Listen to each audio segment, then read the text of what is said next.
ನಮಸ್ಕಾರ ವೀಕ್ಷಕರೇ, ವಾರ್ತಾ ಭಾರತಿ ಟಾಪ್ 20 ನ್ಯೂಸ್ಗೆ ಸ್ವಾಗತ.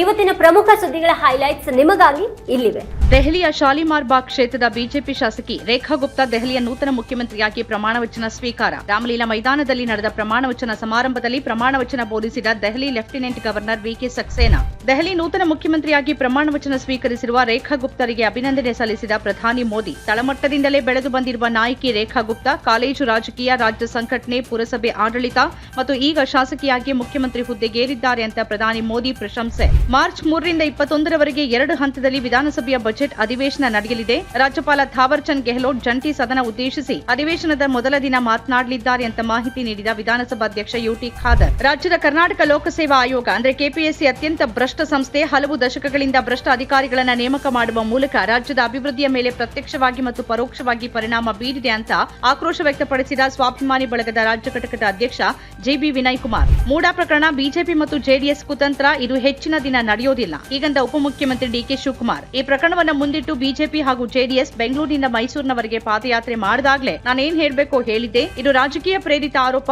ಯಾವ ದಾಖಲೆಯಲ್ಲೂ ಸಿದ್ದರಾಮಯ್ಯ ಸಹಿ ಇಲ್ಲದೆ ಇರುವಾಗ, ಸಂಬಂಧವೇ ಇಲ್ದಿರುವಾಗ ಅವರ ಪಾತ್ರ ಹೇಗ್ ಬರುತ್ತೆ ಅಂತ ಪ್ರಶ್ನೆ. ಮುಖ್ಯಮಂತ್ರಿ ಸ್ಥಾನದಿಂದ ಸಿದ್ದರಾಮಯ್ಯ ಅವರನ್ನ ಬದಲಾಯಿಸುವ ಪ್ರಶ್ನೆನೇ ಬಂದಿಲ್ಲ. ಪ್ರಶ್ನೆ ಇಲ್ಲದ ಮೇಲೆ ಬದಲಾವಣೆ ಎಲ್ಲಿಂದ ಹೇಳಿ ಅಂತ ಸಮಾಜ ಕಲ್ಯಾಣ ಸಚಿವ ಡಾಕ್ಟರ್ ಎಚ್ ಸಿ ಮಹಾದೇವಪ್ಪ ಪ್ರಶ್ನೆ. ಸಿದ್ದರಾಮಯ್ಯ ಮುಖ್ಯಮಂತ್ರಿ ಆಗಬೇಕು ಅಂತ ಶಾಸಕರು ಮುದ್ರೆ ಒತ್ತಿದ್ದಾರೆ. ಹೈಕಮಾಂಡ್ ಅದನ್ನ ನಿರ್ದೇಶಿಸಿದೆ. ಹೀಗಾಗಿ ಸಿಎಂ ತಮ್ಮ ಸ್ಥಾನದಲ್ಲಿ ಗಟ್ಟಿಯಾಗೇ ಇದ್ದಾರೆ ಅಂತ ಹೇಳಿಕೆ. ಗೀಲನ್ ಬಾ ಸಿಂಡ್ರೋಮ್ ಅಂದ್ರೆ ಜಿಬಿಎಸ್ ಕಾಯಿಲೆಯಿಂದ ಮಹಾರಾಷ್ಟ್ರದಲ್ಲಿ ಸಾವು ಸಂಭವಿಸಿದೆ. ರಾಜ್ಯದಲ್ಲಿ ಅಂತಹ ಗಂಭೀರ ಸ್ಥಿತಿ ಇಲ್ಲ. ಅನಗತ್ಯವಾಗಿ ಜನರಲ್ಲಿ ಭಯ ಹುಟ್ಟಿಸಬಾರದು ಎಂದ ಆರೋಗ್ಯ ಸಚಿವ ದಿನೇಶ್ ಗುಂಡೂರಾವ್. ಯಾವುದೇ ರಾಜಕೀಯದ ಕಾರ್ಯಕ್ರಮ ಇಟ್ಕೊಂಡು ದೆಹಲಿಗೆ ಹೋಗಿರಲಿಲ್ಲ ಎಂದ ಗೃಹ ಸಚಿವ ಡಾಕ್ಟರ್ ಜಿ ಪರಮೇಶ್ವರ್. ವೇಣುಗೋಪಾಲ್ ಜೊತೆ ರಾಜಕೀಯ ವಿಚಾರದ ಬಗ್ಗೆ ಮಾತನಾಡಿಲ್ಲ.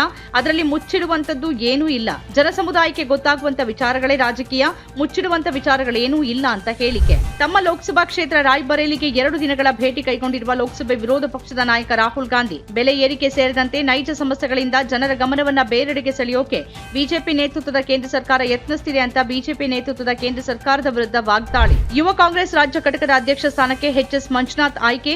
ಇತ್ತೀಚೆಗೆ ನಡೆದ ಚುನಾವಣೆಯಲ್ಲಿ ಎಚ್ಎಸ್ ಮಂಜುನಾಥ್ 5,67,343 ಮತಗಳನ್ನು ಪಡೆಯುವ ಮೂಲಕ ಮೊದಲ ಸ್ಥಾನ ಪಡೆದುಕೊಂಡಿದ್ರು ಅಂತ ಇಂಡಿಯನ್ ಯೂತ್ ಕಾಂಗ್ರೆಸ್ ಅಧ್ಯಕ್ಷ ಉದಯ್ ಭಾನು ಚಿಪ್ ಹೇಳಿಕೆ.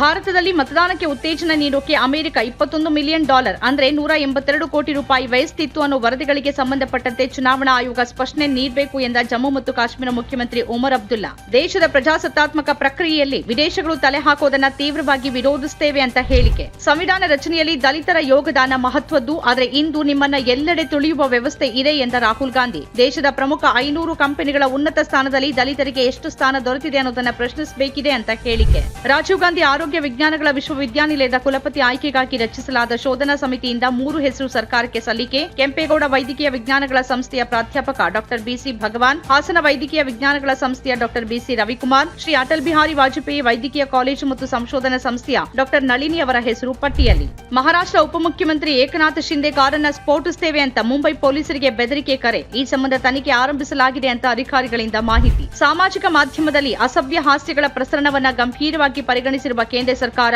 ಕಾನೂನಿನ ಅಡಿ ನಿಷೇಧಿಸಲ್ಪಟ್ಟ ಕಂಟೆಂಟ್ಗಳನ್ನು ಪ್ರಸಾರ ಮಾಡೋದರ ವಿರುದ್ಧ ಓಟಿಟಿ ಪ್ಲಾಟ್ಫಾರ್ಮ್ಗಳಿಗೆ ಎಚ್ಚರಿಕೆ. ಈ ವರ್ಷ ನಡೆಯಲಿರುವ 72ನೇ ವಿಶ್ವಸುಂದರಿ ಸ್ಪರ್ಧೆಯ ಆತಿಥ್ಯವನ್ನು ವಹಿಸಿಕೊಂಡ ತೆಲಂಗಾಣ ಮೇ 7ರಿಂದ ಮೇ 31ರ ಅವಧಿಯಲ್ಲಿ ತೆಲಂಗಾಣದಲ್ಲಿ ವಿವಿಧೆಡೆ ನಡೆಯಲಿರುವ ವಿಶ್ವಸುಂದರಿ ಸ್ಪರ್ಧೆ. ಹೈದರಾಬಾದ್ನಲ್ಲಿ ಸ್ಪರ್ಧೆಯ ಉದ್ಘಾಟನೆ ಹಾಗೂ ಸಮಾರೋಪ ಸಮಾರಂಭಗಳು ನಿಗದಿಯಾಗಿವೆ ಅಂತ ಮಿಸ್ ವರ್ಲ್ಡ್ ಲಿಮಿಟೆಡ್ನ ಮುಖ್ಯ ಕಾರ್ಯನಿರ್ವಾಹಕ ಅಧಿಕಾರಿ ಜೂಲಿಯಾ ಮೋರ್ಲಿ ಹಾಗೂ ತೆಲಂಗಾಣ ಪ್ರವಾಸೋದ್ಯಮ ಕಾರ್ಯದರ್ಶಿ ಸ್ಮಿತಾ ಸಬರ್ವಾಲ್ರಿಂದ ಮಾಹಿತಿ. ಸಾರ್ವಜನಿಕ ಸುರಕ್ಷತಾ ಕಾಯ್ದೆ ಅಡಿಯಲ್ಲಿ 17 ತಿಂಗಳಿನಿಂದ ಬಂಧನದಲ್ಲಿದ್ದ ಸ್ವತಂತ್ರ ಪತ್ರಕರ್ತ ಮಜೀದ್ ಹೈದ್ರಿ ಬಂಧನವನ್ನು ರದ್ದುಗೊಳಿಸಿದ ಜಮ್ಮು ಮತ್ತು ಕಾಶ್ಮೀರ ಹೈಕೋರ್ಟ್. ಮಜೀದ್ ಹೈದ್ರಿ ಪತ್ರಿಕೋದ್ಯಮದ ಸೋಗಿನಲ್ಲಿ ಸುಳ್ಳು ಮಾಹಿತಿಯನ್ನು ಪ್ರಸಾರ ಮಾಡಿದ್ದಾರೆ ಮತ್ತು ಪ್ರತ್ಯೇಕತಾವಾದವನ್ನು ಉತ್ತೇಜಿಸಿದ್ದಾರೆ ಅಂತ ಪೊಲೀಸರು ಮತ್ತು ಶ್ರೀನಗರ ಜಿಲ್ಲಾಡಳಿತ ಆರೋಪಿಸಿತ್ತು. ಪನಾಮಾ ದೇಶಕ್ಕೆ ಬಂದಿಳಿದ ಅಮೆರಿಕದಿಂದ ಗಡಿಪಾರು ಮಾಡಲ್ಪಟ್ಟ ಭಾರತೀಯರ ಮತ್ತೊಂದು ಗುಂಪು. ಗಡಿಪಾರು ಮಾಡಲಾದ ಭಾರತೀಯರ ಗುಂಪಿನ ಸುರಕ್ಷತಾ ಆಗಮನದ ಬಗ್ಗೆ ಭಾರತಕ್ಕೆ ಮಾಹಿತಿ ನೀಡಿದ ಪನಾಮಾ, ಅಮೆರಿಕದಿಂದ ಭಾರತೀಯರ ಗುಂಪು ಪನಾಮಾ ತಲುಪಿದೆ ಅಂತ ಪನಾಮಾ ಅಧಿಕಾರಿಗಳು ನಮಗೆ ಮಾಹಿತಿ ನೀಡಿದ್ದಾರೆ ಅನ್ನೋದಾಗಿ ಪನಾಮಾ, ನಿಕರಾಗುವಾ ಮತ್ತು ಕೋಸ್ಟಾರಿಕಾದಲ್ಲಿರುವ